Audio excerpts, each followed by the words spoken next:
This week, I wanted to jump into something really practical. We're going to talk about date nights.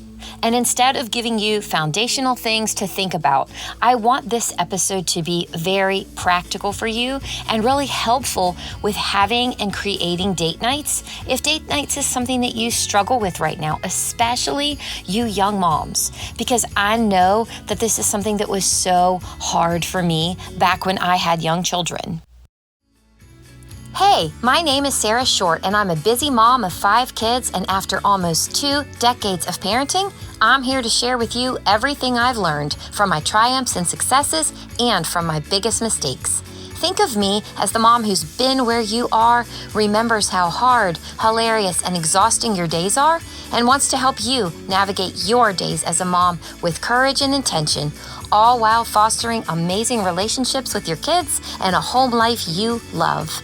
My Nana once told me, there's no way but through. Turns out she was right in life and in motherhood. So throw in some headphones and come laugh and cry with me as we talk about all things mom. This is the No Way But Through podcast. Hey y'all, welcome back to the No Way But Through podcast. I'm so glad to be back with you guys today. And before I go any further on today's podcast, I just want to wish a happy Mother's Day to all of you moms who listen to this podcast every week. This podcast is dropping the Tuesday before Mother's Day. And so I just want to wish each of you a happy Mother's Day this coming weekend. It is truly the honor of my life to be a mom, with all of the hard things and all of the awesome things and all the different seasons that I've traveled through with my kids. Being a mom remains one of the greatest gifts of my life. I remember with such fondness and sweetness when I first met each of my children, and in those moments, how overcome I was with love for them. Just the moment that I first saw them, and now with each passing year, as I get to know them more and more, I'm so grateful to be a mom. So happy Mother's Day to all of you. I hope you feel loved and celebrated this weekend.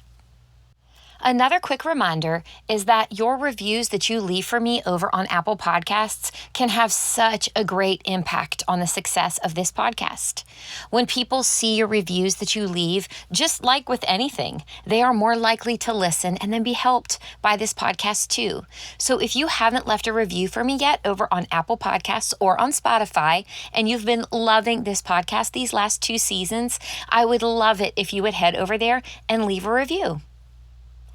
These last few weeks have been a little bit heavier, and we've talked about helping our kids deal with change. We spent a couple of weeks talking about that, and then how to help our kids through a really difficult time. And then last week, I talked with you about one foundational thing that has really helped me shift my perspective around family vacations, and how that shift has helped me really love my people well on vacation and made those vacations then so much more fun and such a delight to my heart as a mom. This week, I wanted to jump into something really practical. We're going to talk about date nights. And instead of giving you foundational things to think about, I want this episode to be very practical for you and really helpful with having and creating date nights. If date nights is something that you struggle with right now, especially you young moms, because I know that this is something that was so hard for me back when I had young children. Before I get into anything else, I want to start out by saying that date night, times that you and your husband just have together, investing in your marriage and spending time with one another, are critical to your life and your marriage and your family. One of the things that I tell the young moms that I mentor and that I love is that if your marriage falls apart from lack of investment or any other reason at all, if your marriage falls apart, the whole thing falls apart.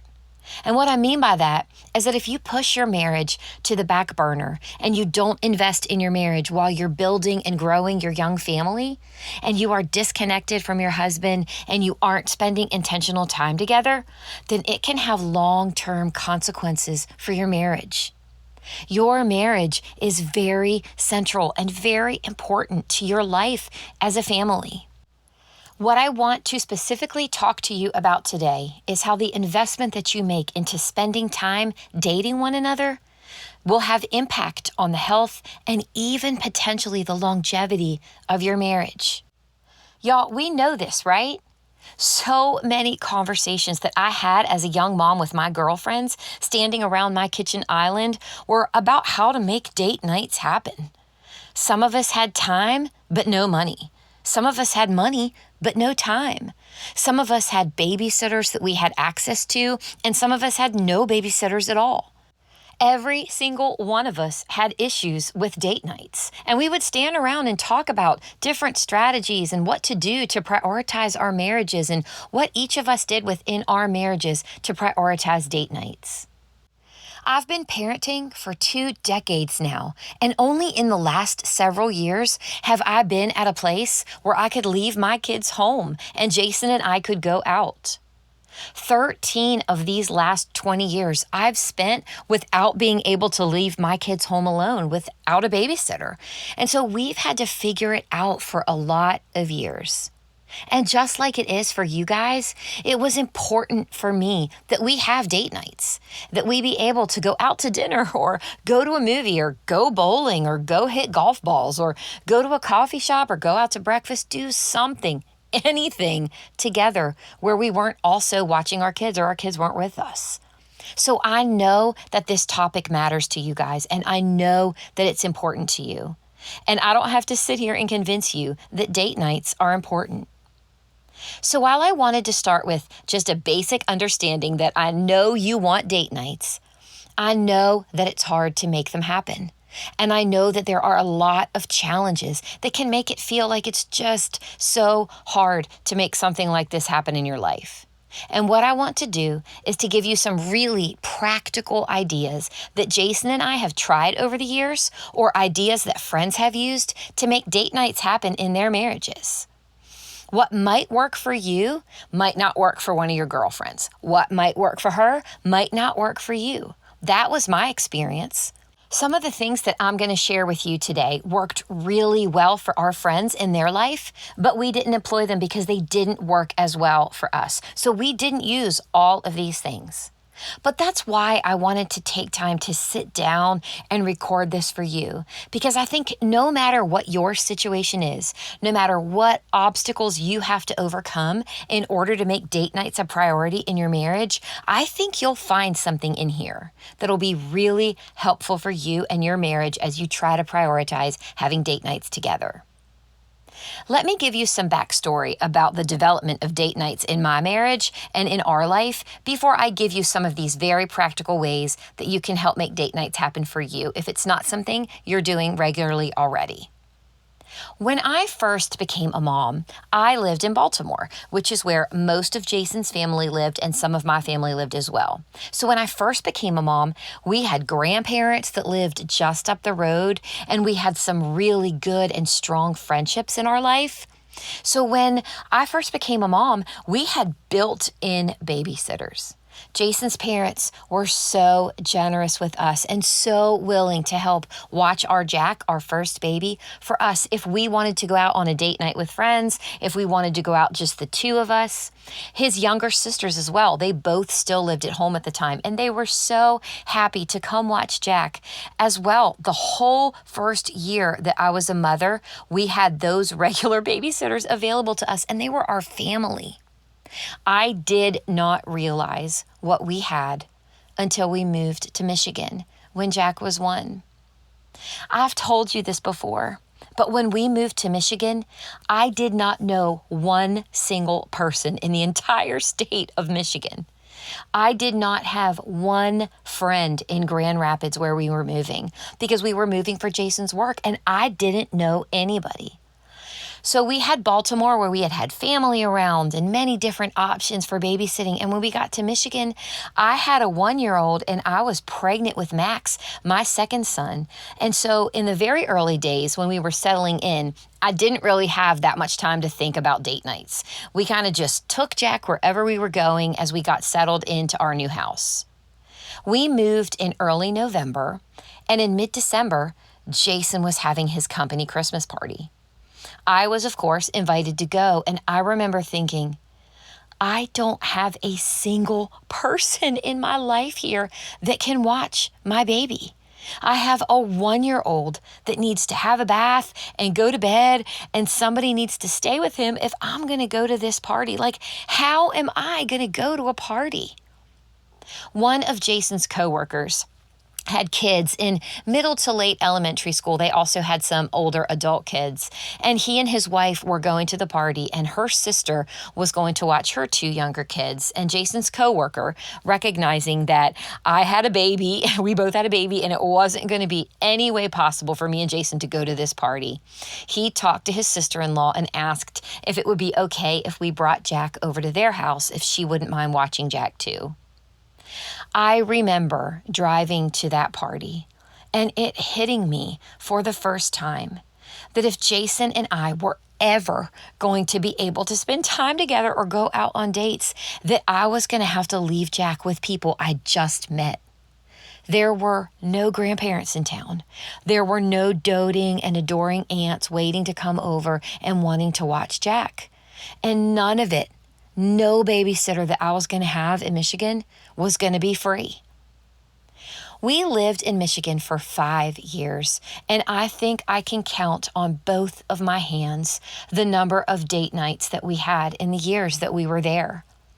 After living there for several months, we did find a church and we made some friends and did have some emergency backups if we were desperate and we needed somebody to watch our kids. But any kind of regular date night for us, or us being able to just go out to dinner, was something I knew we were going to have to figure out. I wanted to share that with you because if you are a mom listening to this, and you've moved away from family, or you don't live anywhere near your family and you haven't for quite some time, and you don't have anybody that you can call on for regular babysitting, that was my life for several years. And when people bring up conversations to you about date nights, you're like, I don't even know how to begin to make that happen.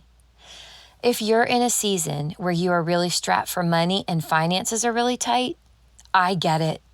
When we first moved to Michigan, we were renting a house and still paying our mortgage in Baltimore. So we were essentially paying double for our housing. And y'all, we did that for 18 months until our house sold in Baltimore. And so money was really tight for us too.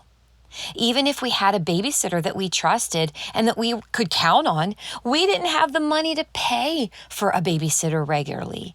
And if you have money to pay for a babysitter, and you know a babysitter, you have access to babysitters, but your husband travels a lot for work and time is an issue with your kids' schedules or with just regular life, that was me too. When we moved to Michigan and Jason got his new job at his company out there, he also took on accounts where he was traveling quite a bit. So on top of having no babysitter that we could count on, very little money to spend on it, we didn't have much time either. We wanted to make sure that Jason got good time with the kids on the weekends and that we were doing family activities, or if we were meeting new friends from church out, that we were doing stuff as families. And so there just wasn't a whole lot of time for us to sneak away on a weeknight date night because he was traveling so much. All that to say, I understand the challenges, and I'm not coming on here telling you about date nights because we've been surrounded by family and tons of babysitters with plenty of money and plenty of time, and it's always been easy for us. So what I'm going to share with you today are ideas, 10 different ideas, ways that we have ourselves prioritized date night and made it happen in this season, these different seasons when we had different challenges to overcome, whether it was time or money or babysitters, whatever it was. And then I'm also going to share with you stuff that we saw our friends doing as well. Because I think what I want you to find, and I think you'll find in this list of things, are things that will be able to help you be able to make date nights happen more regularly in your marriage. There is something in here that I think will help every single one of you. And I want to share this with you all because it is so important.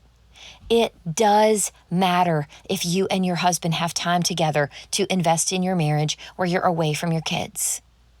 One last thing before we hop into this list. I don't think that there is any perfect formula or ideal when it comes to the frequency of your date nights. We have gone through seasons when we have been able to do this more regularly, and we have had seasons when our date nights have been very haphazard and very irregular, and we just had one every once in a while when we could have one. So let's hop in. 10 different ideas to help you prioritize date night. Number 1, the $10 date night. I wanted to start with this one because I think about this quite often, even now, all these years later. When I was pregnant with my 4th boy, so I had three kids, all 6 and under, and was about to have another baby. I had multiple toddlers and had a baby already, and I was about to have my 4th. We met a couple at church who had been having what they called $10 date night for years. They didn't have a lot of money, and they hadn't throughout their marriage, but they wanted to make sure that they were still getting out together and doing something fun. So one night a week, I think it was Thursday nights, they would go out on a date night and commit to only spending $10. They had family, they had grandparents around that could come over and watch the kids for them while they went out. I remember sitting in a family room where we were having a hangout as a church, and they were talking about this, and I was listening to them and all of the different things that they were doing all over Raleigh for $10. They would have coffee together at a coffee shop. There was this pizza place that had a $10 large pizza on Thursday nights, and they would go split that pizza and get water. They would go take a walk around our local lake here in Raleigh and then go split a sundae at the ice cream shop. I know they did a ton of ice cream dates because they both loved ice cream. And so they would just go get ice cream together as their date night. I remember sitting there listening to this, and I was so inspired by it. They had kids that were adults already, but they still had at least a couple kids at home, and they had been doing this date night for years.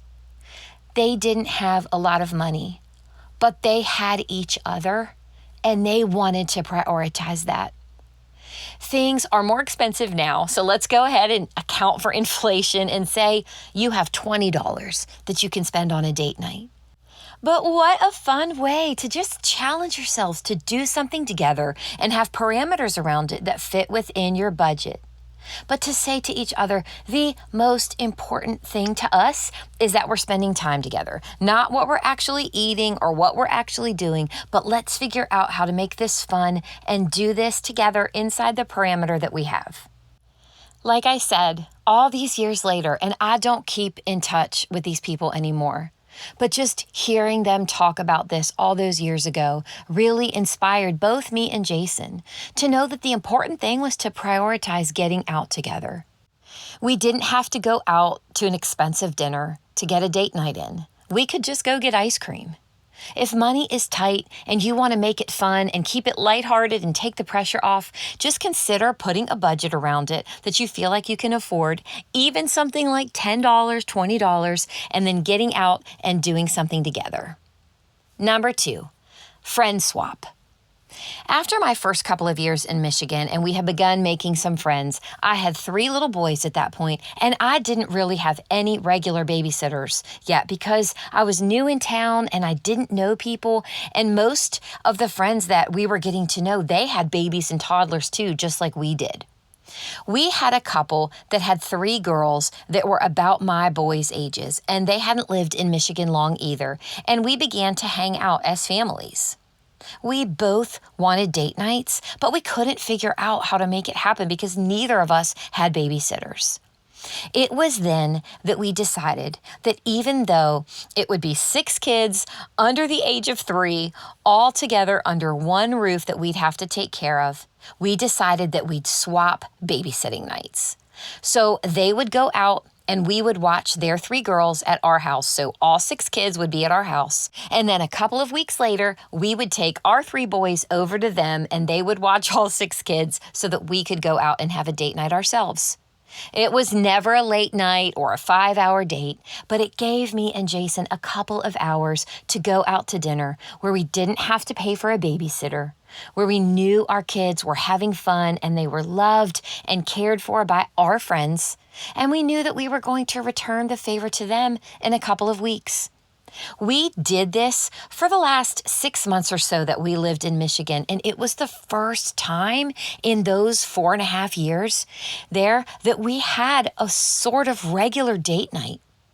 I think we went out once a month for those last few months, and it was so incredibly life-giving. As I've mentioned in other episodes too, it was when God was really building in me that when I poured myself out and served other people, that it was really going to be life-giving and fulfilling for me as a mom and just as a person. So watching those 3 girls so that our friends could go out and have dinner, even though it was absolute chaos at my house for like 2 or 3 hours, I came to really love it because I was serving and loving my friends well. So if you have another couple that you're friends with and you don't have access to babysitters or money is tight and paying for a babysitter is tough right now, think about swapping with another couple that has young kids. Sit down and talk about it. Talk about what it might look like for the 4 of you, how it might work, and when are the kids going to go to bed, and how are things going to play out, and what your expectations are of each other. Try to set those really clearly early on, and then make a schedule and start to go out on dates. You'll watch each other's kids, and I think that you'll find that it'll serve you so well, like it did for us during our time in Michigan. I am so grateful that we got those nights because it paid off big for us in our marriage. Number 3, save up. 1 date night every 3 months is better than none. Like I mentioned earlier, I don't think that there's any ideal schedule or frequency for date nights. I just don't think that there's an ideal or, like I say all the time, one way to do something. I think it depends on where you are in your marriage, you as individuals, what you prefer, what you feel like you need. But meaningful date nights where you save up your money for a babysitter and you save up your money for dinner or to go out and do something fun together is better than throwing in the towel and saying we don't have time, we don't have money, and we're not going to go out at all. I was just telling one of the young moms in my life the other day that this concept also applies to going away with your husband. If you don't have grandparents that can come watch your kids so that you can get away for an overnight or 2 nights, whatever it is, some kind of trip that you want to take together, and you want to get away and you can't pay for a babysitter, save up your money and save up enough that you can pay for a short getaway and pay for the babysitter, both, that you have money for both. This mom actually has a nanny. She used to be their nanny. She doesn't have a nanny now, but she has a girl that used to be their nanny that is an incredible babysitter to her kids because, well, she's essentially a professional babysitter. She's a professional nanny. And I was telling this mom that if relying on her parents, because her parents are getting older and it's more difficult for them to watch the kids, if relying on them is too difficult now, to put it into the budget, that when you save up for a trip, to go ahead and save up for the babysitter, to pay the babysitter. Getting away for a couple of days when you know that the kids are going to be cared for really, really well because you're paying for a really good quality babysitter who can handle overnights, it's so worth it. The same is true with date nights. Save up in your budget money to pay not only for your date night out, but also for the babysitter and make it happen several times a year. There have been seasons in our life when we haven't been able to go out weekly or bi-weekly or once a month. For example, when my last baby was born, Jason, he had to go on a work trip to London. I had never been to London. He'd never been either. We had a 4-month-old baby, our daughter Holly, and he asked me if I wanted to go to London with him and bring the baby. I, of course, did want to go, but it meant that I would have to find someone to watch our 4 young boys who were all under the age of 8 at the time. We ended up penny pinching and saving up money so that we could pay one of our friends who actually ran a childcare business to watch and stay with our kids and care for them for those 5 days we were in London. We paid her a significant amount of money in order for us to be able to go to London for those days, but it was so awesome because I was able to accompany Jason on his business trip. So when we saved up enough for my plane ticket and my food, and we saved up enough to pay our babysitter. So you get the idea, right? Less frequent date nights is better than saying we just can't go out on regular date nights, so we're just not going to go at all. Save up, prioritize it, save up enough for the date and the babysitter, and then make it happen. Number 4, a quick date is better than no date. Along the same lines, getting out of the house for an hour together is better than not getting out together at all. If you can pay a babysitter to come over for an hour or an hour and a half, do it.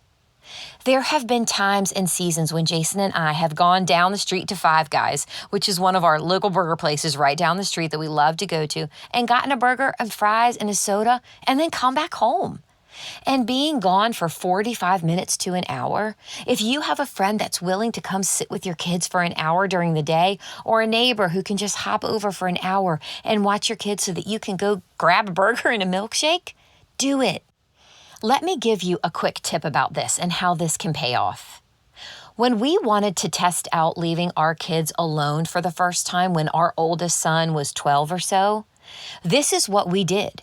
We went out for like 45 minutes to get something to eat really quick, and then we came back home. We went just 5 minutes away. So if you get in the habit of just having really quick date nights while your kids are little, you don't have to pay a babysitter very much, and you can just ask a neighbor, hey, would you mind coming over for an hour just so we can run out this Saturday afternoon and grab a quick bite to eat? I think you'll find that people are willing to do that. And if you have to pay a babysitter, it's not a big ask. She can make an hour's worth of money for you to run down and get a burger and then come back home. A quick date is better than no date night. Number 5, tell the grandparents when they come to visit that you want to prioritize a date night. I want to be the kind of grandmother that allows my kids room for this because it's so important. Jason's parents have been awesome about this with and for us. When they've come to visit us over the last almost 20 years that we haven't lived near them, they almost always tell us that if we want to get out and go on a date night while they're here, that they're happy to watch the kids so that we can get out together. This was so helpful and meaningful to us when we had our tiny kids. We knew that when his parents were coming to visit, not only were we going to get to visit with them, but we were going to get to go out together on a date night during their visit. If your parents come to visit, if they don't live near you, and they come to visit a few times a year, before they arrive in the weeks leading up to their visit, mention to them that while they're here, you would love to have a date night with your husband or with your wife, if you're a dad listening to this, that you would love just a couple of hours to get out together because date nights are hard to come by. Because I remember how hard it was with no babysitting, no time, no money, all of the challenges that came with making date nights happen when I had little kids. I have absolutely committed in my heart and mind that I am going to be a grandmother that does this and offers this to my kids with my grandchildren. I have not forgotten how hard it was, and I have not forgotten how important it is to talk to your parents, not after they've already arrived, but before they ever come to visit. That sometime during their visit, you would love to have some time to go out with your husband. And tell them why. Tell them you want to prioritize your marriage and you want for your kids to see you prioritizing your marriage, that you want to model that for them. Number 6, the late night date night at home. This is another idea that we got from a couple a few years older than us. When we first met this couple, Jack was a newborn and we lived in Baltimore. This couple had just had their 5th child, and we just had our first. They didn't have a lot of money. They didn't have grandparents that were available to come over and watch their kids, but they really wanted to prioritize their marriage. And so every Saturday night at 9 p.m., they had a weekly date night in their room. They would order food or she would make something and bring it upstairs, but all the kids were in bed at that point, and they would have a date night on their bed in their room, watching a movie, watching sports, hanging out, playing a game. I remember one Saturday we had gone over there for dinner, and we came over earlier in the evening, like 4:30, 5 o'clock. And I had baby Jack with me, and he was playing with their 5 kids. He was always in heaven when he was over there because there were all these kids around. And I remember at 8:45, the mom saying to us that we were going to need to wrap things up because it was their date night and they wanted to get started at 9 p.m. And so we left. Y'all, I had to tell you about this, and I just shook my head and was dying laughing because I'm still connected with this couple on social media. It has been almost 20 years since we have seen and spent time with them. They have 9 kids now. I think their youngest is 10, 11, something like that. But my friend, she posted on social media something the other day about how they couldn't go somewhere or do something this past Saturday night because they had their 9 p.m. date night, and so they couldn't go. Y'all, it's been 20 to 25 years that they have been doing this, and they're still doing it today, even though they don't have any little kids at home anymore, don't need any babysitters, they have more money, they've moved to a bigger house, but they still have their 9 p.m. standing date night every Saturday night on their bed in their room. I cannot even tell you how much that inspires me and how it simultaneously blows my mind. Their marriage, I get to see it from afar, just through social media. But those 9 p.m. Saturday date nights are still paying big dividends in their marriage all these years later.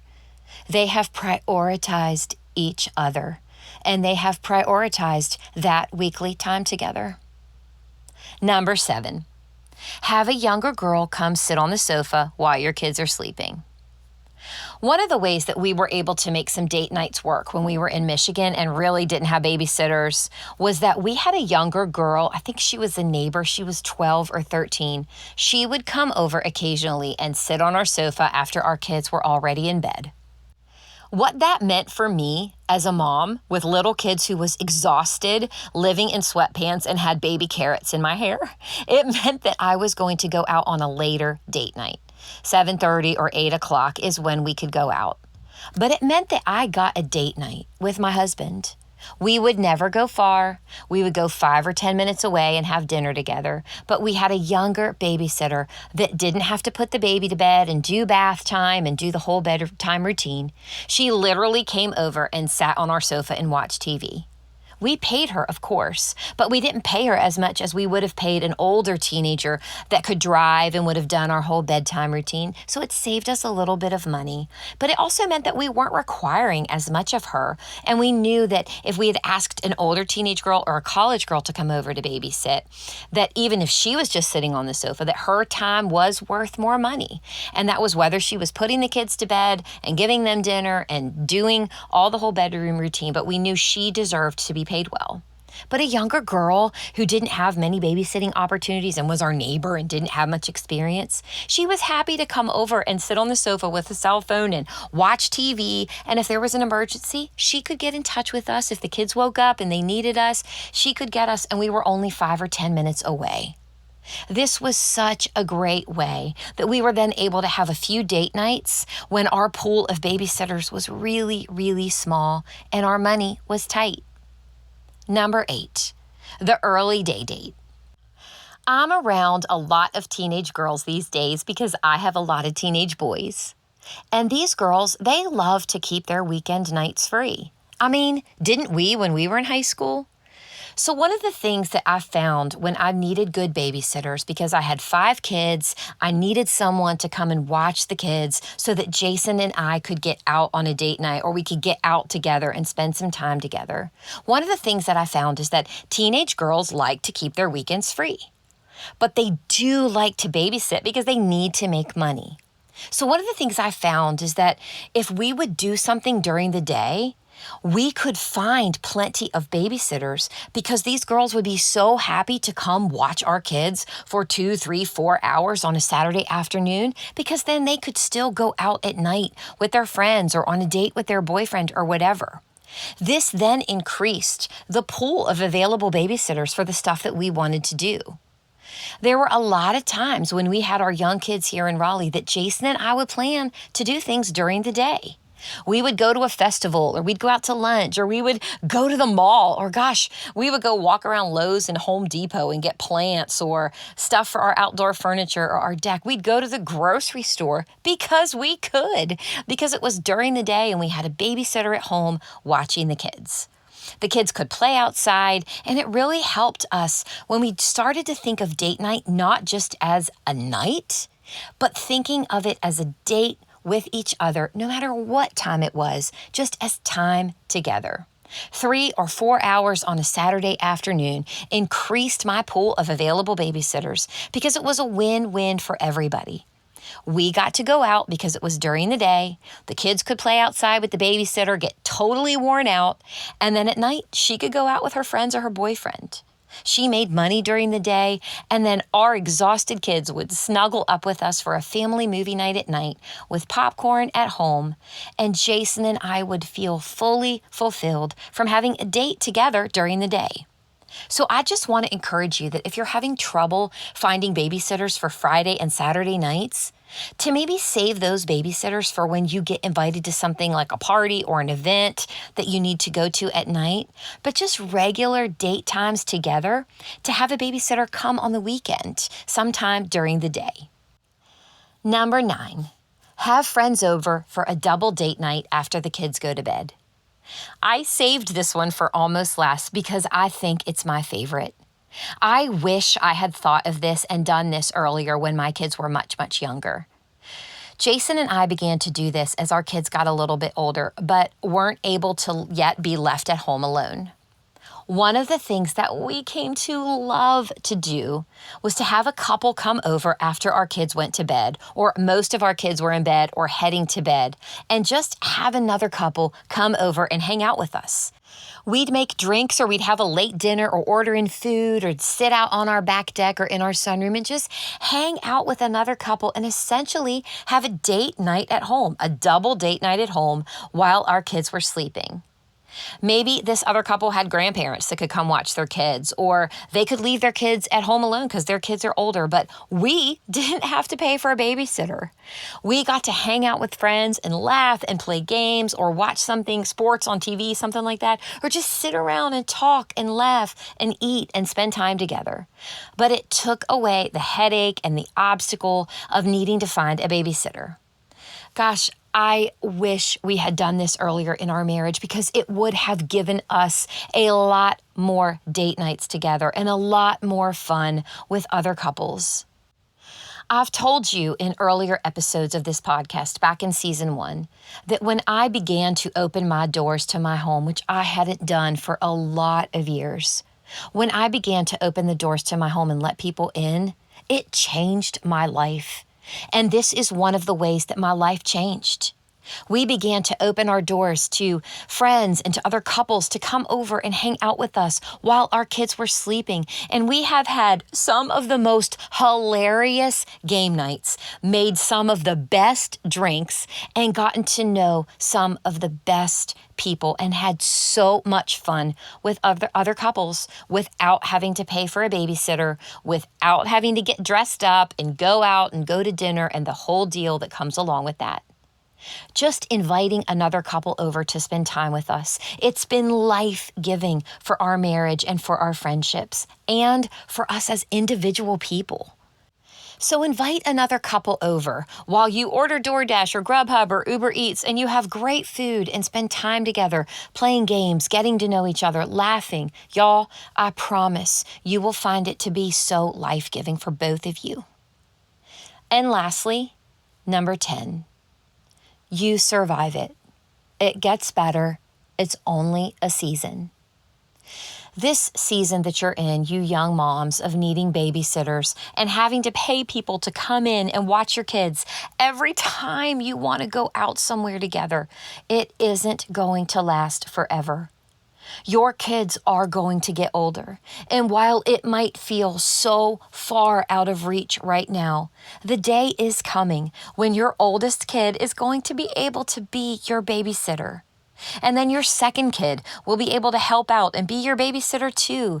And you'll be able to pick up and leave and go out whenever you'd like to without having to pay a babysitter and wondering who's going to watch your kids. That day is coming. It is. I remember not even being able to fathom that day when my kids were younger. I remember thinking, we are spending so much money on babysitting. Every time we want to go out, it's costing us $50, $100 right out of the gate before we even go on the date, just to pay a babysitter and to go out for a few hours. And it's so expensive and it's so hard to get everything in order and in line for a babysitter to come over. And I just remember feeling like that season was never going to end and that we were never going to get to the other side of it. But y'all, we did. I remember distinctly the first time we left our kids alone together. I remember because one, I wrote it down and posted about it like I've told you about. I wrote all of this stuff down. Jason and I went out without our kids alone. We went to Five Guys and we got burgers and we split some fries and we left our kids alone for about 45 minutes. I remember sitting there and I could not believe it. We had arrived at this place where we could leave our kids at home alone. We had made it, and you will too. This is just a season. You will not always need to pay a babysitter to come over and watch your kids. They will be able to watch themselves, and it's coming sooner than you think. So hang in there. Try to employ some of these ideas I've given you, or ask your friends how they do things. Ask someone who's a couple stages ahead of you. Ask them what their ideas are, what they did when their kids were little and they wanted to get out and make date nights happen when they had little kids. I want to end with a quick story that I think all of you will be able to relate to in some way. When I had been living in Michigan for a few years and I had begun to make some really good friends, one of my best friends who I absolutely adored and actually still adore today, even though we don't keep in touch much more other than Christmas cards. We met at church at our MOPS group, our Moms of Preschoolers group that met once a week. She had 3 little girls that were the same ages as my 3 little boys. I was out with her one Saturday when we had newly become friends, and she was talking to me about how she had done something earlier in the week. I think she had gone and gotten a massage during the week earlier that week. I was in the throes, deeply in the throes of not being able to do much of anything because I hadn't lived in Michigan very long. And I think I said something to her like, oh gosh, like who watched the girls when you went out? Because I thought maybe she had like this amazing babysitter pool that she could share with me, and I'll never forget what she said. She said, well, you know, both sets of our parents live here, and so on Wednesdays, my mother-in-law comes over for a few hours so that I can get out and do anything that I need to do. And then on Fridays, my mom comes over. She comes every Friday, and she just told me, this is your day to do whatever it is that you'd like to do. I'm going to watch the girls for you all day today. Every Friday is yours. The day is yours. Do whatever you'd like to do. I know that I sat there with my jaw on the table because I could not believe what I had just heard, and that it was her reality and so far from my reality. 2 days a week. One day you get to go out for a few hours, and on Friday you get to have the entire day to do whatever it is that you want to do. I, of course, did not say that to her. I actually loved her so much, but I remember just thinking, I cannot even begin to imagine that life. I wanted to share that story with you because when it comes to dates and babysitting and time away with your husband, time to go on an overnight trip or time to just go out on a date, you will have friends whose lives are going to look nothing like yours in this area. For some of your friends, and you can probably think about them now as you're sitting here listening to this podcast, they have circumstances that make going out on dates and getting babysitters and traveling with her husband so much easier than it is for you.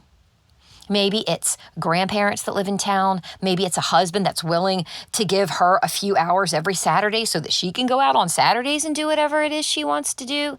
And you are really struggling to find any time away from your kids. I want you to know that I understand. I remember being in your shoes as a young mom who didn't have access to babysitting, and I didn't have time hardly ever that I was away from my kids. I also want to say, if you're a mom that has lots of opportunity because you have grandparents, because your parents live nearby, you have a sister, you have a great support network around you that makes getting away from your kids, getting time away with girlfriends, going on date nights, overnight trips with your husband, that makes it very easy for you. But your marriage is struggling. And you can go out on date nights, but date nights are hard because marriage is hard. I've gone through seasons where my marriage has been hard too, and I've walked with friends through the same seasons as well. What I want to share with you and say about this is that every one of us has different circumstances. Every one of us. Marriages look different. Our lives look different. Our communities around us look different. But we can be true and real friends who are for each other and love each other, even with all of these differences and all of these different circumstances, and not allow envy to keep us from being friends and being for each other. Every one of us has a different story. Every one of us has different circumstances. But this friend that I had in Michigan, she was so dear to me, and I loved her so much. And even though I could not even begin to fathom her babysitting situation that she had available to her, we remained close friends, even though her life in this area looked nothing like mine. No matter what our circumstances are, it is important that you prioritize date nights. It is important that you prioritize your marriage while raising your kids. It's important that you stay connected and engaged with each other outside of just being mom and dad at home, managing all of the chaos and bedtimes and bath time and diapers and all that comes along with being young parents. Investing in date nights with your time and your money and your creativity and making it happen will pay dividends long into the future as your marriage evolves throughout each season of parenting. I hope I've given you some good ideas today, maybe some new things to think about and ways to make dates happen in your life and in your marriage. I love sharing these things with you guys, but you know my heart. You know that I love to talk with you about some of the really foundational things that I think we can miss and not take time to stop and ponder and be intentional about, and how those very formative and foundational things really do affect our everyday lives and affect our parenting and affect the kinds of kids that we're going to send out into the world. But I also really love these practical things that are things I sit around and I talk about with the young moms in my life, because I know that they are so helpful to you when I share these kinds of things with you as well. I really do hope this one encouraged you today. I hope you feel encouraged and inspired, and I hope I've given you some new ways to think about date nights in your life and marriage. That's it for today, you guys. See y'all next time on the No Way But Through podcast. You've just listened to another episode of the No Way But Through podcast. If you want to connect with other like-minded moms and join our growing online community, head on over to Instagram and follow along with us at No Way But Through. You can always reach me over there throughout the week. And if you'd like to financially support this podcast, there's a link at the bottom of every episode where you can do just that.